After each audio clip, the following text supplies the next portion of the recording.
Magandang araw po sa inyo at sa lahat ng mga nakikinig sa inyong channel. Ako po si Gio. Regular po akong taga-subaybay ng inyong channel at talagang humahanga ako sa kwento na ibinabahagi ninyo dito sa inyong channel. Sa totoo lang po, matagal ko nang gustong ibahagi ang kwento ng aking lolo. Isang kwento na hanggang ngayon ay nagpapangilabot pa rin sa akin sa tuwing naaalala namin ito. Ito po ang dahilan kung bakit gusto kong ibahagi ito sa inyo, Sir JD. Alam kong magugustuhan ito ng inyong mga tagapakinig, lalo na sa mga listeners ninyo na mahilig sa mga kwentong aswang.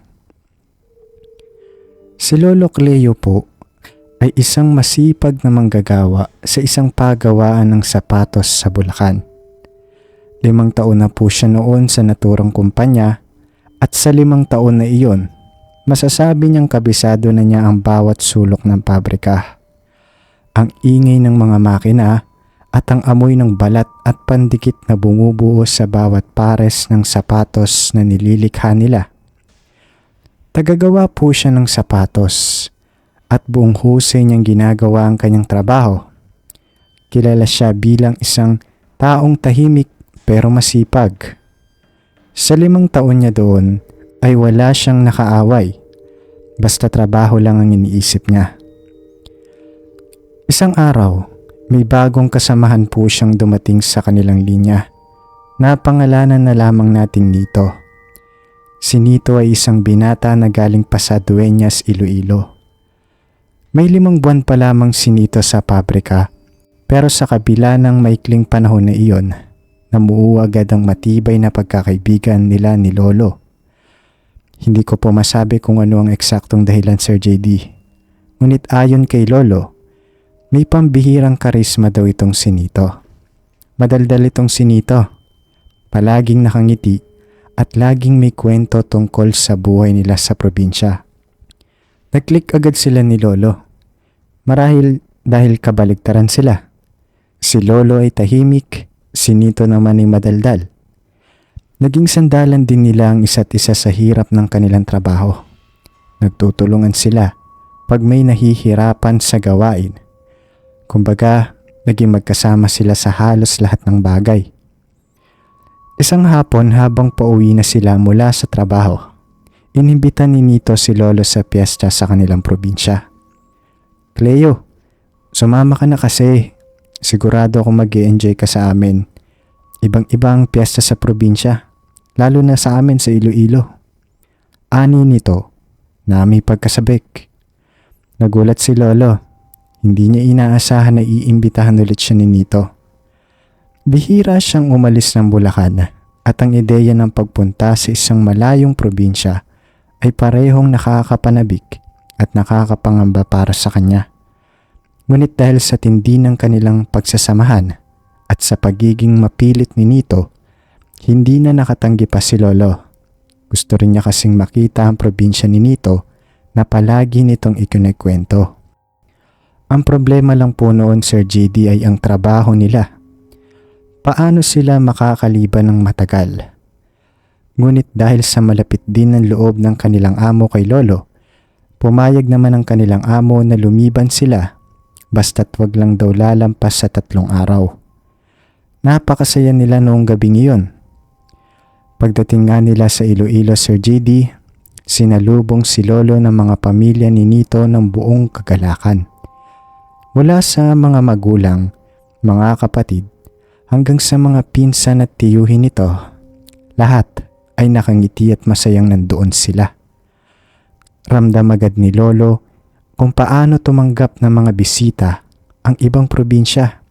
Simple, ngunit taos-puso. Tuwang-tuwa po siya kasi ang babait ng mga taga doon. Bagamat medyo nahihiya, mabilis siyang naging komportable sa kanila. Ang mga bata ay nagsisilapitan pa daw sa kanya noon at ang mga matatanda naman ay nakikipagkwentuhan sa kanya. Nagtatanong tungkol sa buhay niya sa Bulacan at sa buhay nila sa Maynila. Hindi niya akalain na ganito kainit ang pagtanggap sa kanya ng pamilya ni Nito. Para siyang kaibigan nila na matagal na nilang kilala. Ngunit may isang miyembro ng pamilya noon ang hindi lumapit kay Lolo Sir JD. Ito ang lola ni Nito na noon ay tinatawag nilang Imang. Ayon kay Nito, si Imang ay 91 years old na at hindi na ito makalakad. Nakaupo lang ito sa isang sulok ng sala. Nakatingin sa labas ng bintana nun, tahimik at walang imik. Hindi tulad ng ibang miyembro ng pamilya Sir JD, walang ngiti sa labi ni Imang. Nagulat si Lolo at medyo kinalabutan. Ngunit ipinagsamalang bahala na lamang niya ito. Naisip niya, marahil dahil may edad na ito, kaya ganoon ang kilos. Hindi na niya masyadong pinansin pa ang kakaibang napansin ni Lolo kay Imang. Dahil sa tuwa at pagkamangha niya sa kabuuan ng pamilya ni Nito. Ang ganda din daw kasi ng bahay nila. Simple at yari ang halos sa kahoy. Pero napakalinis daw nito sa loob. May malawak din silang bakuran na puno ng mga puno at halaman. Kinagabihan pagkatapos niyang makilala ang buong pamilya ni Nito, abala na si Lolo sa pag-aayos ng kanyang mga gamit sa kwarto na ibinigay sa kanila. Isang simpleng kwarto yon na may kawayan na kama at bintana na tanaw ang malawak na bakuran nila. Habang nagliligpit siya nun, tinawag na siya ni Nito para maghapunan. Bumaba na si Lolo sa sala at dumiretso sa kusina, kung saan nakalatag na ang pagkain nila. Kitang-kita ni Lolo ang buong pamilya ni Nito. Halos 8 katao sila na nakaupo na sa hapag. Naghihintay na sa kanya. Ngunit pag upo niya, napansin agad ni Lolo ang kakaibang pagkain niya noon. Sa harap niya kasi Sir JD ay may isang plato ng pritong tilapia at kanin. Samantalang ang pamilya ni Nito ay pinagsaluhan ng isang malaking karne na hiniwa-hiwa na nakalagay sa gitna ng lamesa. Ang karne ay may kakaibang kulay nun. Medyo mapula pa nun nito at tila may natuyong dugo pa sa gilid. Kumulo ang tiyan ni Lolo pero nagtaka siya kung bakit naiiba ang kanyang ulam. Nito, bakit iba pala yung ulam ko? Tanong ni Lolo na may halong pagtataka. Ngumiti si Nito. Hindi naman sa pinagdadamutan ka namin, Cleo. May iba lang kasing sangkap na nilagay dyan sa karne na kami lang nakakakain. Hindi ito bagay sa panlasa ng kagaya mo. Ngunit dahil sa pagiging curious ni Lolo, sinabihan niya si Nito. Okay lang. Gusto ko din naman tikman yan. Malay mo naman masarap, diba? Pinilit niya si Nito, Sir JD. Ang pamilya naman ni Nito ay nagkatinginan nun. Tila nag-aalangan. Ngunit sila ay ngumiti na lamang at nagpatuloy sa pagkain. Dahil sa pagiging mapilit ni Lolo, kumuha si Nito ng isang maliit na piraso ng karne at ibinigay sa kanya. Kitang-kita niya ang bahagyang pag-aalangan sa mukha ni Nito. Ngunit sa huli ay sinunod din nito ang gusto niya. Walang pag-aalinlangan, isinubo ni Lolo ang karne sa kanyang bibig. Ngunit sa unang kagat pa lamang Sir JD at halos maduwal na siya. Hindi daw kasi ito masarap. Hilaw pa daw kasi ang loob ng karne nun at may sariwang dugo pa na lumabas nang nguyain niya ito. Agad niyang inuluwa ang karne na may kasamang malakas sa pag-ubo pa nun. Nakita ni Nito ang reaksyon ni Lolo at tinawanan pa niya ito. Sabi ko kasi sa'yo, Cleo, makulit ka kasi. Ayan tuloy, naduwal ka. Ngumiti na lang si Lolo, pilit na pinapakalma ang kanyang sarili. Ngunit sa loob-loob niya, nagtaka siya ng sobra, Sir JD. Paano nila nakain iyon? Paano nila nasikmura ang hilaw at madugong karne pa? Ang pamilya ni Nito ay tila walang problema doon. Patuloy silang ginaganahan sa pagkain na parang ang kinakain nila ay ang pinakamasarap na ulam sa buong mundo. Ang kakaibang karanasan na iyon, Sir JD, ay nagtanim ng butil ng pagdududa at pagtataka sa isip ni Lolo. Kinagabihan pagkatapos nilang magkapunan, Nagpahinga na sina Lolo at Nito. Tahimik ang buong bahay noon at ang paligid. Ngunit sa kabila ng kapayapaan na yon, hindi pa rin mawala sa isip ni Lolo ang nakain niyang karne kanina. Habang nakahiga sila, nagkwentuhan sila ni Nito. Sinabi ni Nito na hindi pa daw matutuloy ang fiesta kinabukasan. Baka sa isang araw pa, Cleo. May inaayos pa kasi yung matatanda sa amin. Ani ni Nito. Nagulat naman si Lolo. Ha? Isang araw pa? Paano yung trabaho natin nito? 3 araw lang tayong pinayagan ng amo natin. Baka magalit sa atin yun. Sagot ni Lolo. Nagkibit balikat lang si Nito. Relax ka lang, Cleo. Madali lang yan. Sasabihin ko na lang sa kanila. Tsaka minsan lang naman tayo magpiesta dito, di ba? Ngumiti si Nito, ngunit hindi masyadong napanatag si Lolo.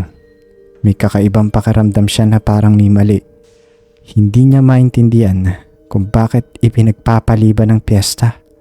Lalo pat malayo ang kanilang pinanggalingan at limitado lang ang kanilang oras.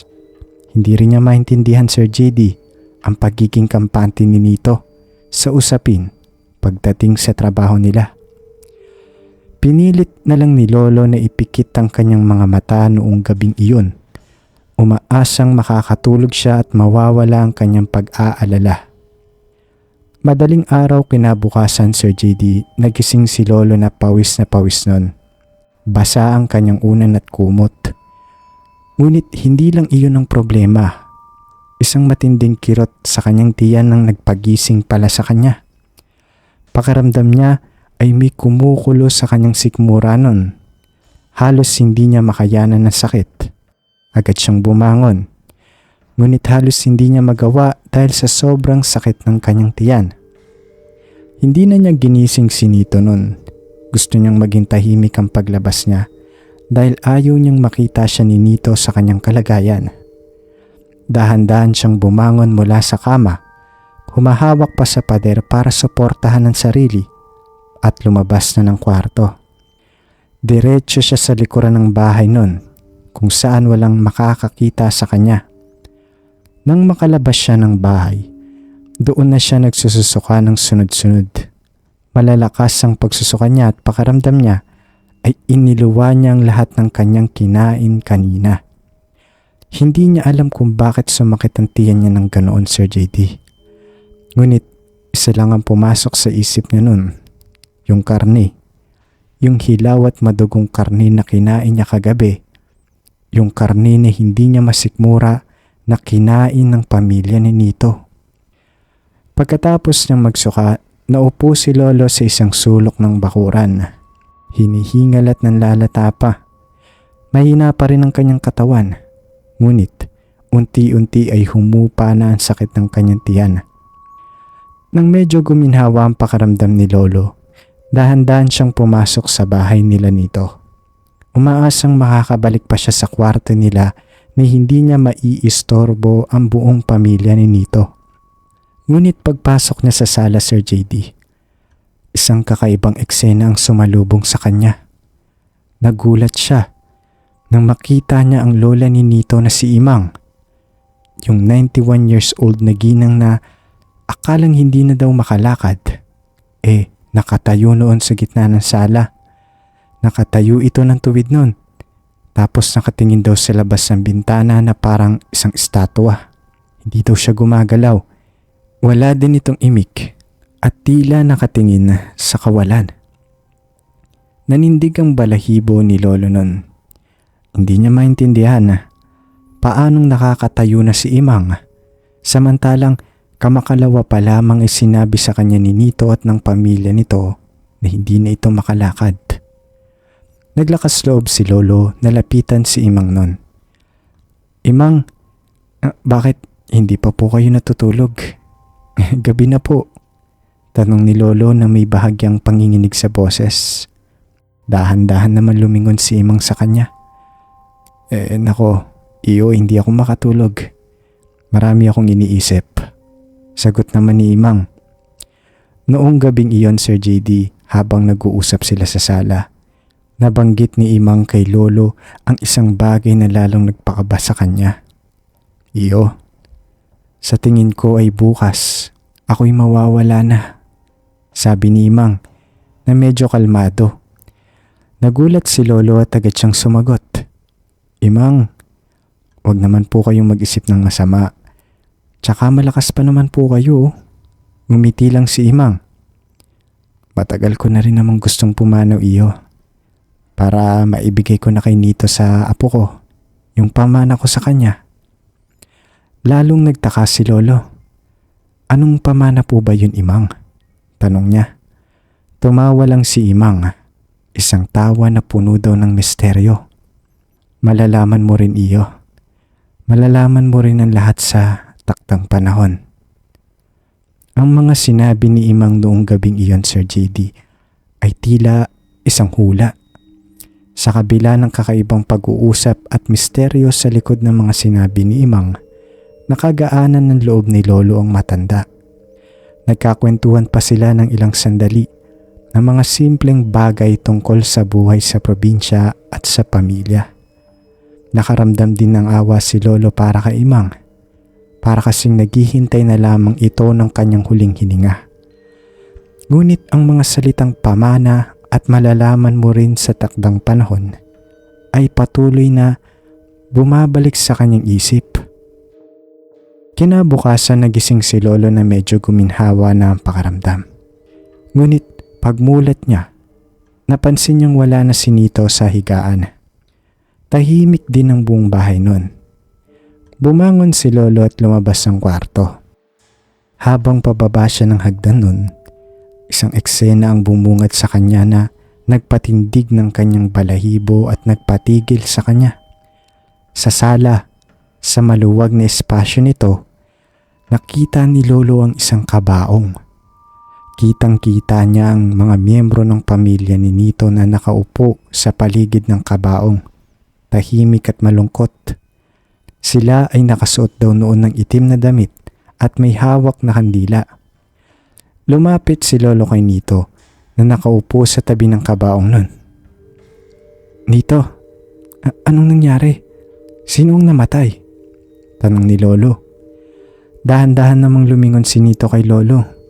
Ang mga mata daw ni Nito noon ay namumugto at kitang-kita ang bakas ng pag-iyak nito. Si Imang Cleo, si Lola Imang, wala na siya. Mahinang sagot ni Nito na tila gulat na gulat pa rin sa nangyari. Biglang bumalik sa isip ni Lolo ang huling pag-uusap nila ni Imang kagabi. Ang sinabi ni Imang na papanaw na daw siya bukas. Nagkatotoo nga ang sinabi nito. Nalungkot si Lolo. Kagabi lang daw kasi ay kinausap siya ni Imang. Nakagaanan niya na din ito ng loob at ngayon ay nasa loob na ito ng kabaong. Parang ang bilis daw ng pangyayari. Ngunit sa kabila ng lungkot na nararamdaman ni Lolo, may bahagya pa rin pagtataka sa isip niya. Bakit ganun kabilis ang lahat? Bakit hindi man lang siya inabisuhan ni Nito nun? At ang mga salita ni Imang tungkol sa pamana ay patuloy na gumugulo sa kanyang isip. Ano nga ba ang pamanang ibibigay ni Imang na ang sabi niya ay ibibigay niya kay Nito? Noong tanghali, Sir JD, habang abala ang pamilya ni Nito sa lamay ni Imang, umalis sandali si Lolo. Pakaramdam niya ay kailangan niya ng sariwang hangin at mapag-isa sandali.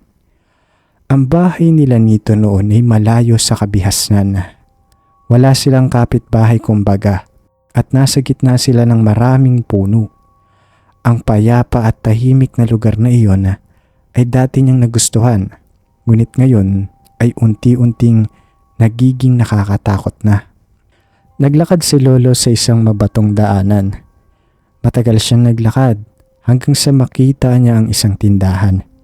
Isang simpleng tindahan na yari sa kahoy at kawayan at may pawid na bubong na nag-iisa noon sa kagubatan. Bumili doon si Lolo ng merienda tulad ng tinapay at soft drinks. Nakakainin niya mamaya kapag nakahanap na siya ng pagtatambayan niya. Habang nagbabayad siya nun, kinapanayam siya ng tindera. Medyo may edad na rin ang ginang na tindera Tinitigan siya ng tindera na tila kilala siya nito. "Iho, ikaw ba yung bisita nila nito?" Tanong ng tindera na may bahagyang pag-aalinlangan sa mata. Opo, ako nga po."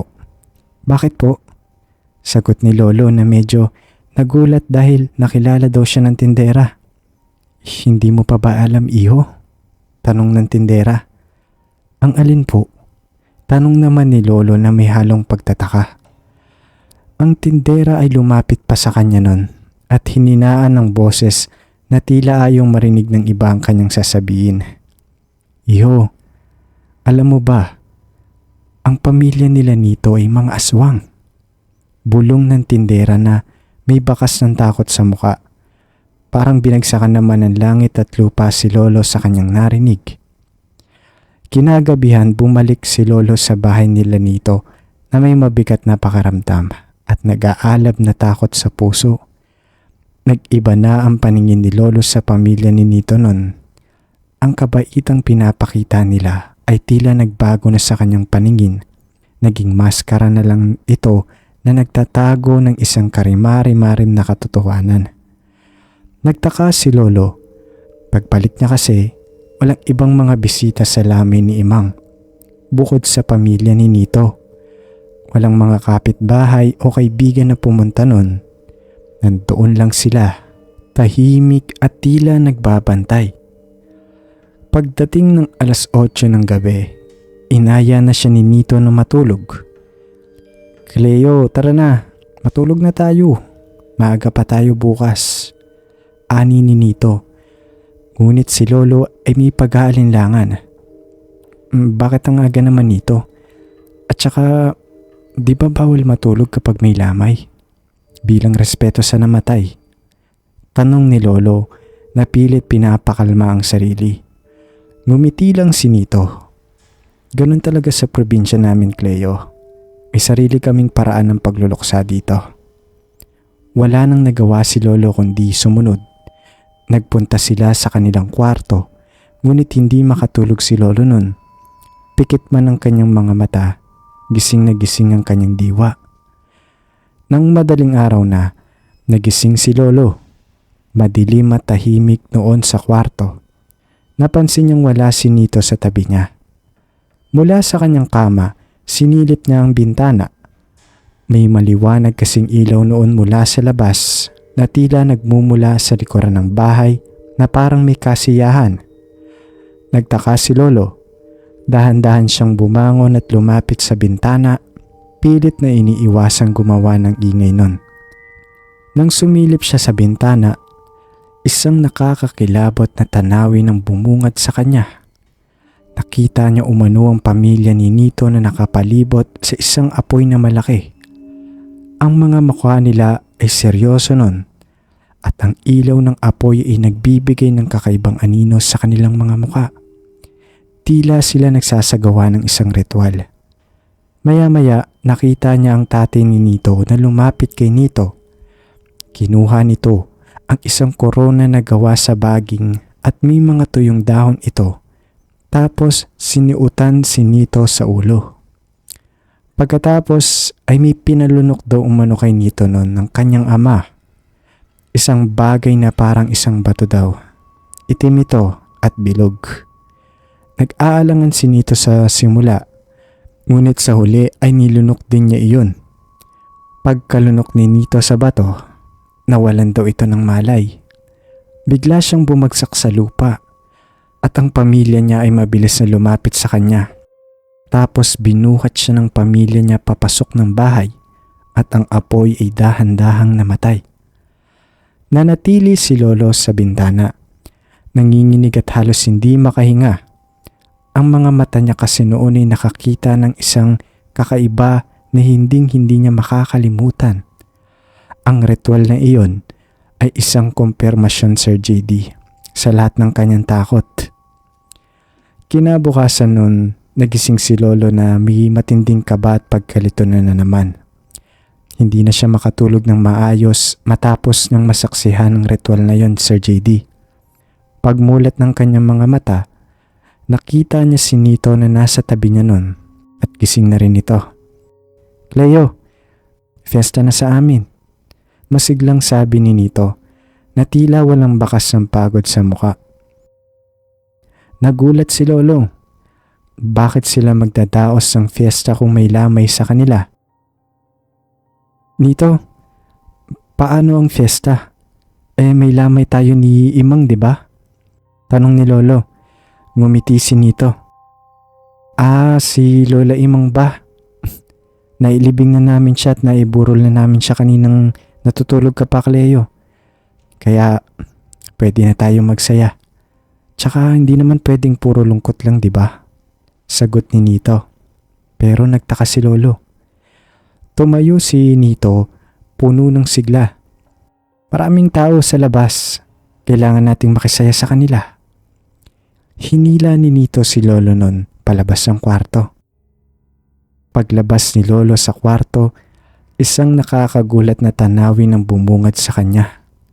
Ang bahay ni Nito na dati tahimik ay puno na ngayon ng mga tao. Maraming nagtitipon sa sala at sa bakuran. Ang iba naman ay abala sa paghihiwa ng karne. Ang iba ay nag-iinuman naman at nagkukwentuhan sa labas. May mga bata na tumatakbo at naglalaro sa bakuran. Ang lahat ay tila masaya at nagdiriwang ng fiesta. Para sa isang ordinaryong tao, ito ay isang tipikal na fiesta sa probinsya na puno ng buhay. Ngunit para kay Lolo, tila may mali sa nangyayari. Habang naglalakad nga siya noon, pakiramdam niya ay tinitingnan siya ng mga bisita. Isa-isa silang tumitingin sa kanya mula ulo hanggang paa daw. Tapos ang mga tingin nila ay tila may kakaibang kahulugan daw, Sir JD. Hindi din nila kinakausap si Lolo. Hindi sila bumabati sa kanya. Basta nakatitig lang sila sa kanya. Napansin niya na karamihan sa mga bisita ay may kakaibang ngiti sa kanilang mga labi. Isang ngiting hindi umaabot sa kanilang mga mata. Ang kanilang mga mata ay tila walang emosyon nun o kung mayroon man, ito ay isang bagay na hindi maintindihan ni Lolo. Ramdam niya ang lamig mula sa kanilang mga tingin. Pakiramdam niya ay isa siyang kuneho na napasama sa kumpulan ng mga lobo. Ang bawat tingin nila ay tila isang babala, isang paalala sa kanya na siya ay naiiba at siya ay nasa isang lugar kung saan hindi siya nabibilang. Ang ingay ng tawanan at usapan ay tila nagiging pabulong sa kanyang tenga. Ang amoy ng nilulutong pagkain ay hindi nakakapagpawi ng kanyang pagkabahala. Bagkus ay nagiging sanhi pa ng kanyang pagkadismaya, Sir JD. Tapos ang lahat ay masigla at masaya. Ngunit sa isip ni Lolo, ang lahat ay parang may itinatagong lihim. Maya-maya nakita ni Lolo si Nito na lumapit sa kanya. Cleo, halika. Kailangan ko ng tulong mo sa paghahanda ng handa. Masiglang sabi ni Nito na may ngiti sa labi. Walang nagawa si Lolo kundi sumama. Kumuha ka ng mga batsyang may hiwanan ng karne. Tapos ipasok mo sa kusina. Utos ni Nito. Sumunod naman si Lolo. Naglakad si Lolo patungo sa isang pwesto kung saan nakasalansan ang mga batya ng karne. Ang bawat batya ay puno ng mga hiwa-hiwang karne na hinaluan ng mga gulay at pampalasa. Ang amoy daw ay nakakasulasok nun dahil sa amoy ng dugo.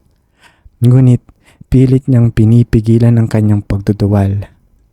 Dahan-dahan niyang binuhat ang unang batya at ipinasok ito sa kusina.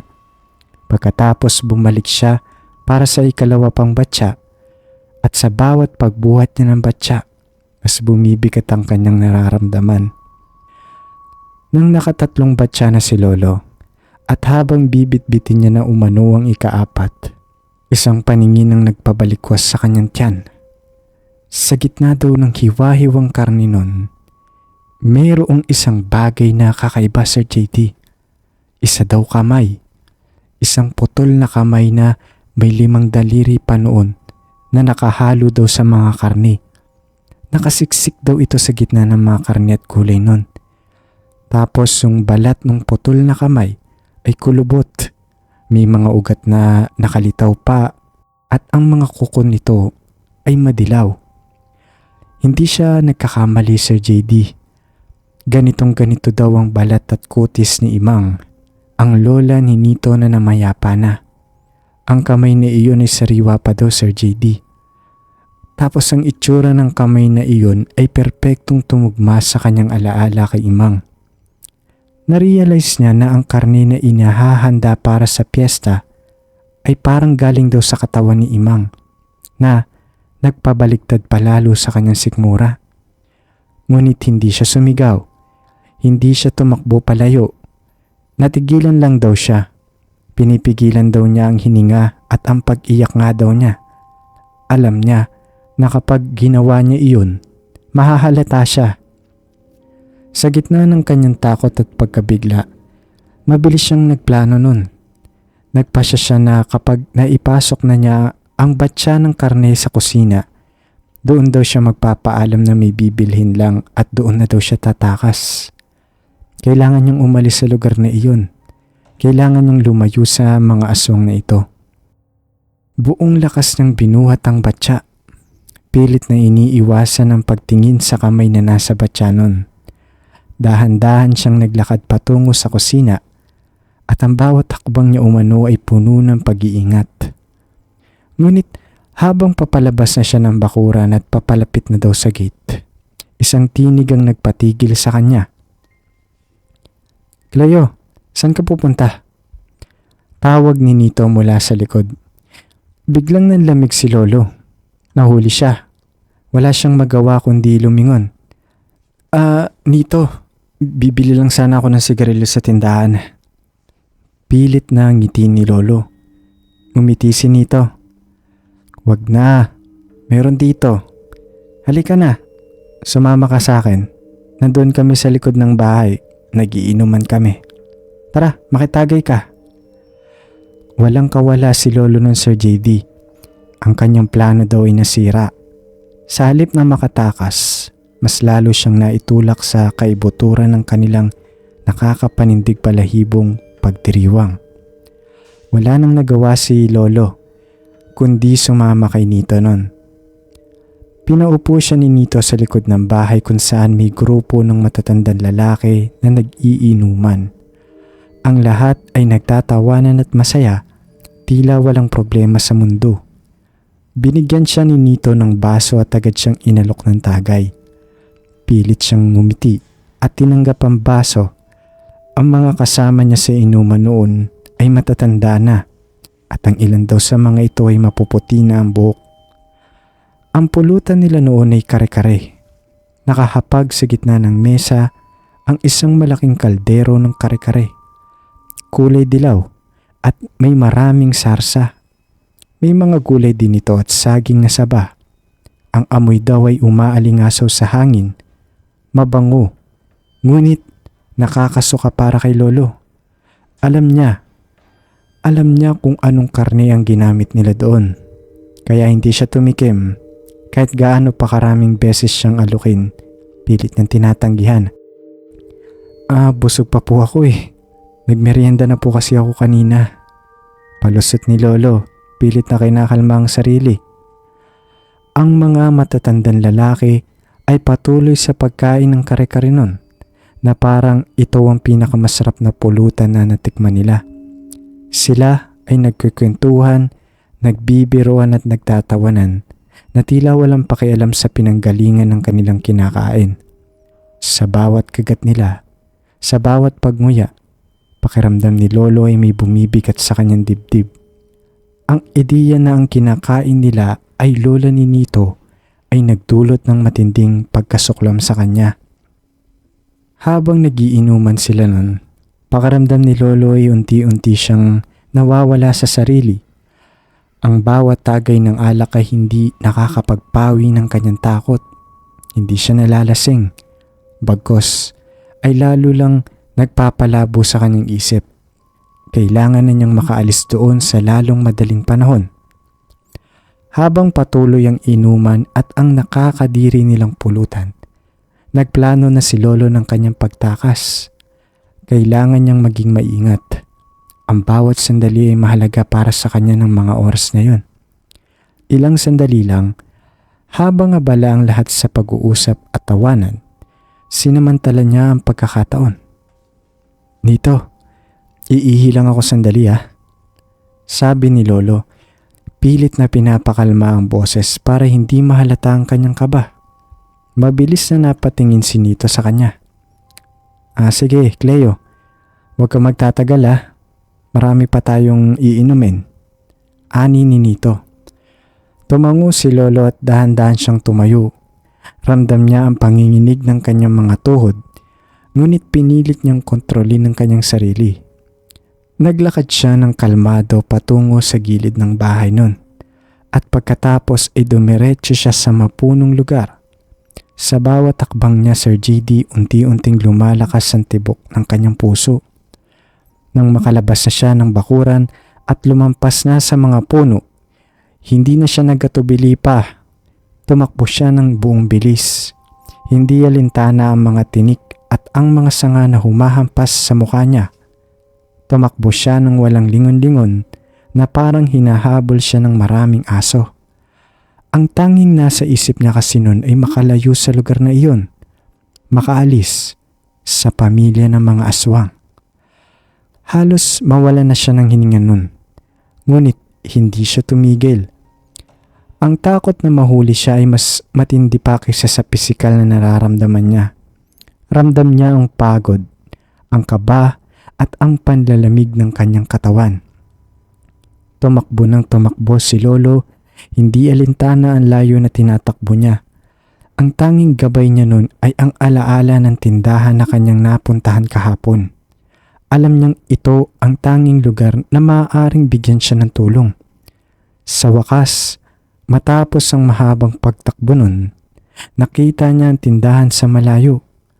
Buong lakas siyang nagpatuloy, umaasang makarating doon ng ligtas.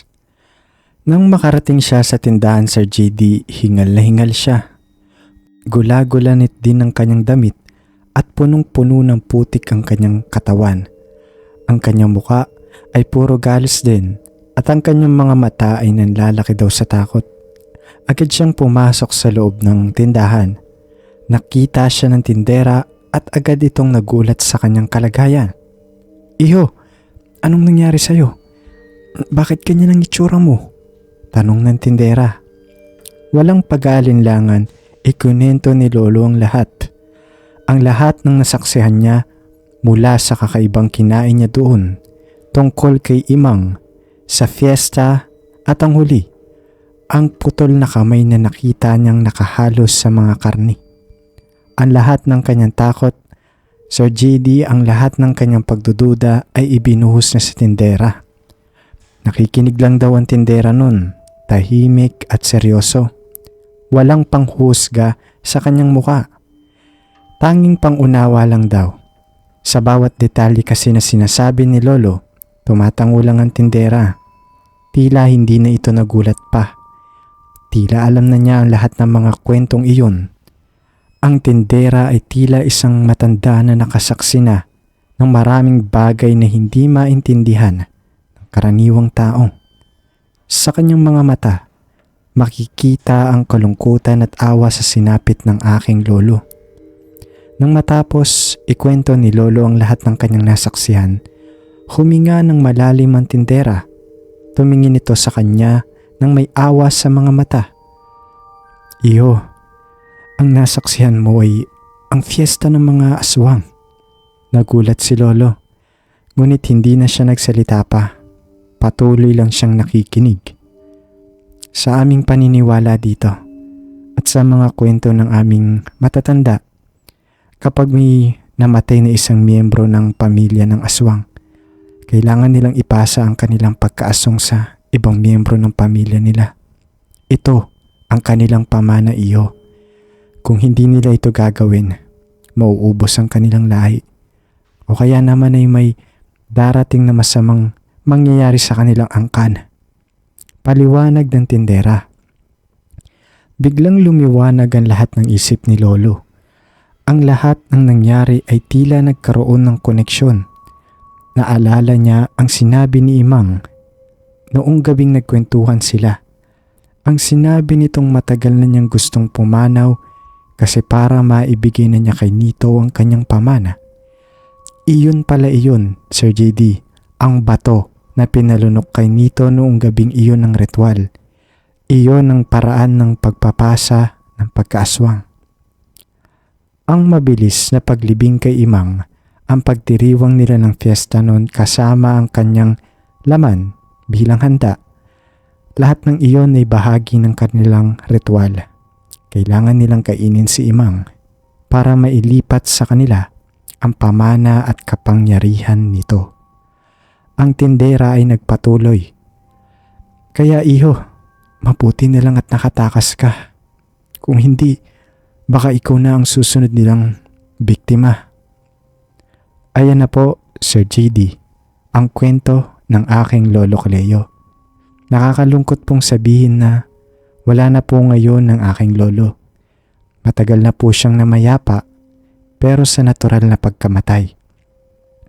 Ngunit ang kwento ng karanasan niyang ito, ang kwento ng kanyang pagbisita sa Iloilo at ang nakakatakot na pagtuklas niya sa mga aswang ay mananatiling buhay sa aming pamilya.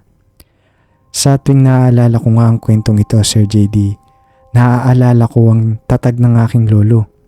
Naaalala ko ang takot na kanyang pinagdaanan at kung paano niya ito nalampasan. Hindi na siya nagpunta pa ulit ng Iloilo simula pa noon at hindi na rin niya nakita si Nito pagkatapos ng insidenteng iyon. Bumalik siya sa Bulacan at nagpatuloy sa kanyang buhay. Dala ang napakabigat na lihim na ito.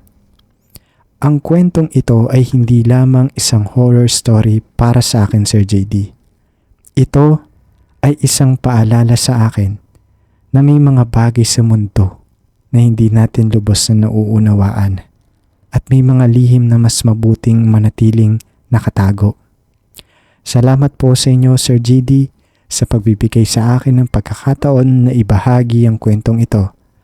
At salamat din po sa lahat ng nakinig.